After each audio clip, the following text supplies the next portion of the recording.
Quando a gente se refere a transtorno bipolar, que é um transtorno de humor, isso significa que é a pessoa que está com o transtorno bipolar ou doença maníaco-depressiva, né? Essa pessoa está com a incapacidade leve, moderada ou severa, certo? De administrar suas emoções.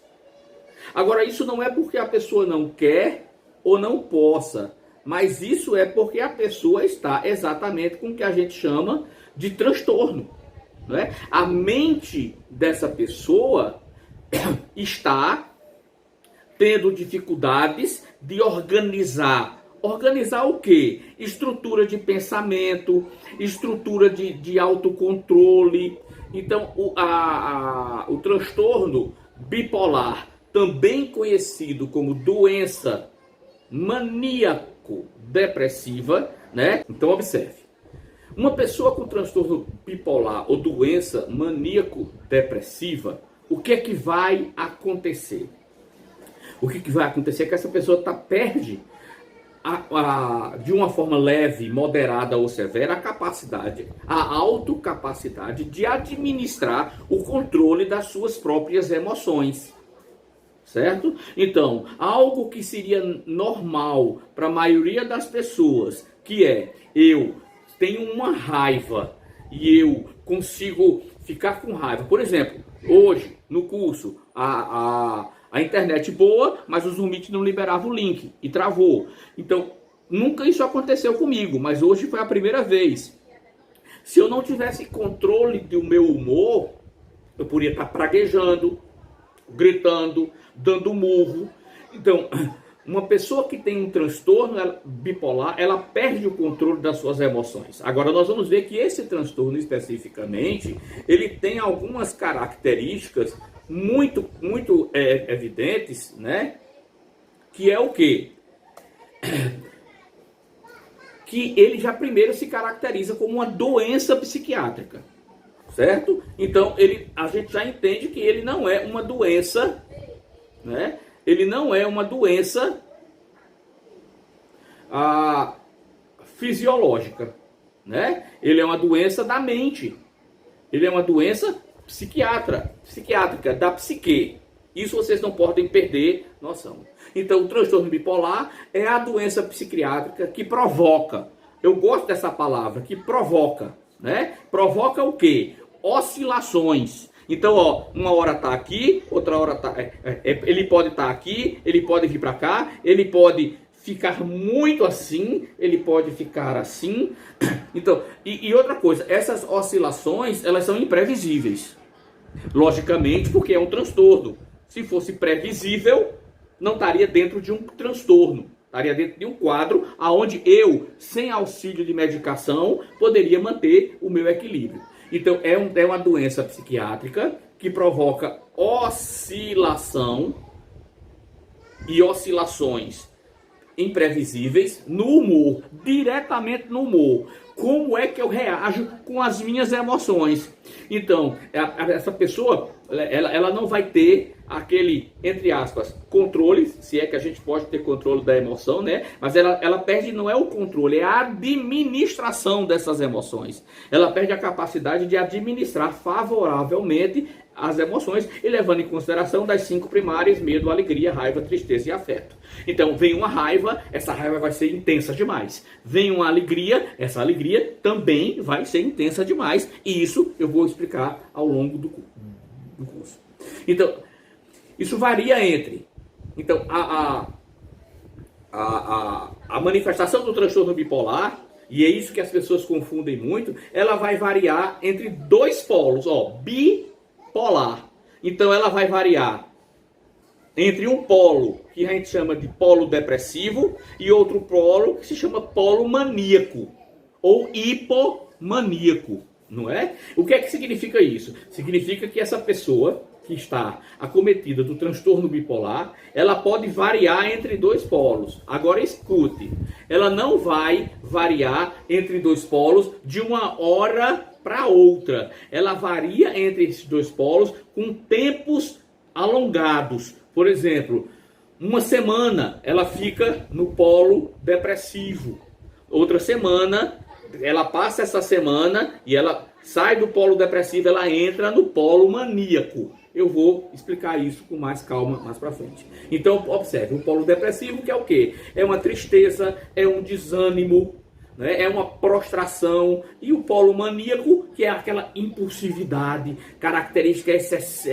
uma característica excessivamente extrovertida. Ela ri exageradamente, ela brinca exageradamente.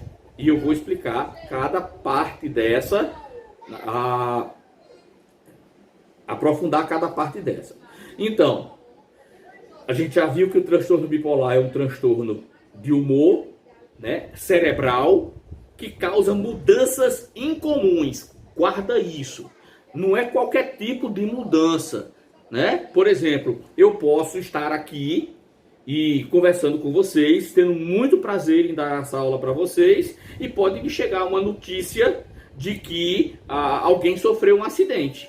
É claro que o meu humor vai mudar, mas ele vai mudar de forma comum, esperada, não de forma incomum, onde eu me desespere loucamente, perca o controle, saia agredindo as pessoas.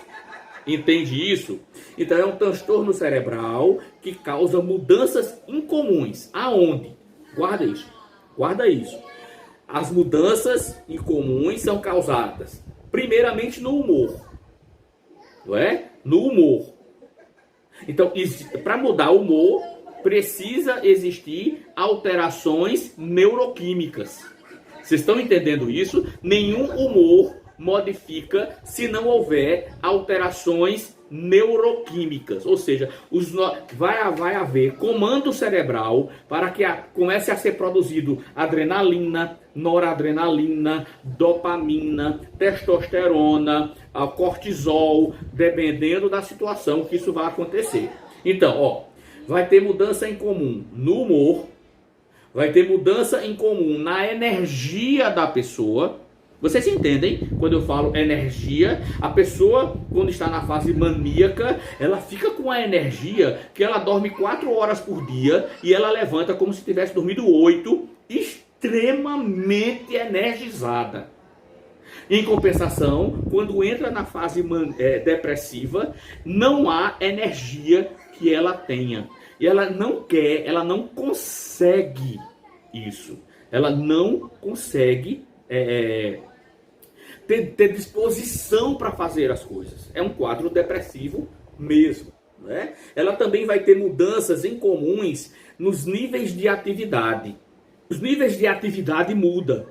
O que significa exatamente dizer que vai haver mudanças nos níveis de atividade?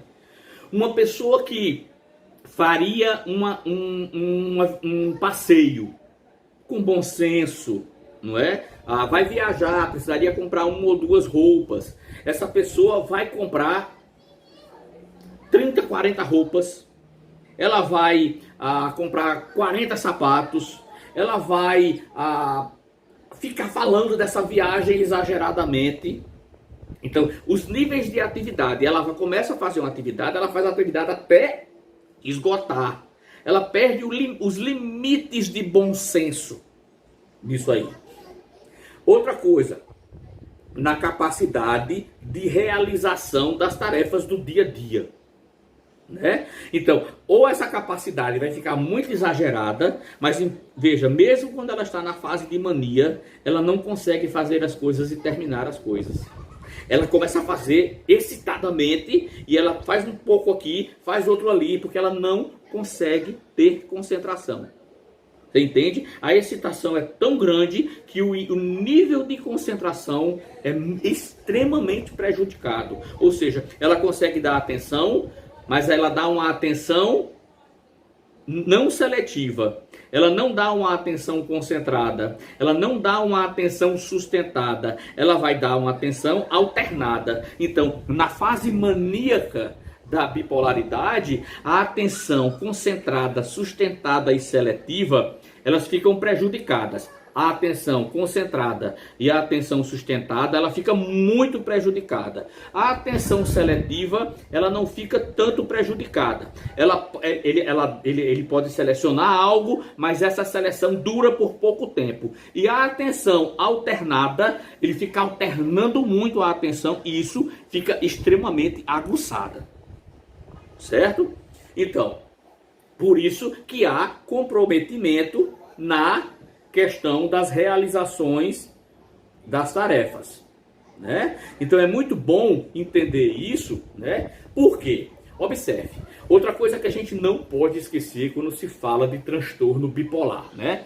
A gente não pode esquecer, é que ele está relacionado a fatores bioquímicos. Então, existe uma alteração no funcionamento cerebral muito intenso. Outra coisa, isso está relacionado também a fatores genéticos. Isso não significa que porque você teve um pai, uma mãe bipolar, que você necessariamente vai ser. Porque você pode carregar o gene da bipolaridade e não desenvolver esse gene. Por isso que é preciso cuidar quando a gente sabe que existe na nossa família pessoas próximas, parentes próximos, com casos de bipolaridade, é preciso entender que a gente não necessariamente vai desenvolver, mas se os fatores ambientais que estão aqui contribuírem para isso, isso pode ajudar a pessoa a desenvolver a bipolaridade se ela já tem os traços genéticos. Vocês estão entendendo? Porque já que se tem aquilo e o fator ambiental, o ambiente, a casa é estressante, não é? A escola está estressante, o trabalho está estressante, o que é que vai acontecer? Vai acontecer que essa pessoa vai ter estresse demais e isso pode, raiva demais, a descompensação demais e isso pode afetar exatamente a questão genética e ativar o setor bioquímico. Então pode começar a produzir exatamente a bioquímica que é necessária para desencadear o transtorno bipolar, certo? Uma característica muito clara do transtorno bipolar é que o primeiro surto geralmente é deflagrado por um fato muito marcante na vida da vítima. Então, o transtorno bipolar, ele não vai acontecendo assim de pouquinho, você está entendendo? Não é aquilo que vai começando um pouquinho aqui, um pouquinho ali. De repente, acontece algo e desencadeia. Vrá! E a pessoa entra em uma das manias. Augusto, mas ele vai começar sempre na mania, na fase da mania, ou ele vai começar na fase depressiva? Não tem isso. Pode ser tanto de uma como de outra, e eu vou aprofundar isso mais à frente. E observe, uma vez que foi deflagrada a primeira manifestação do transtorno bipolar, aí isso começa o quê? As crises começam a acontecer, né? Elas, se não forem tratadas, elas vão ficando cada vez mais intensas.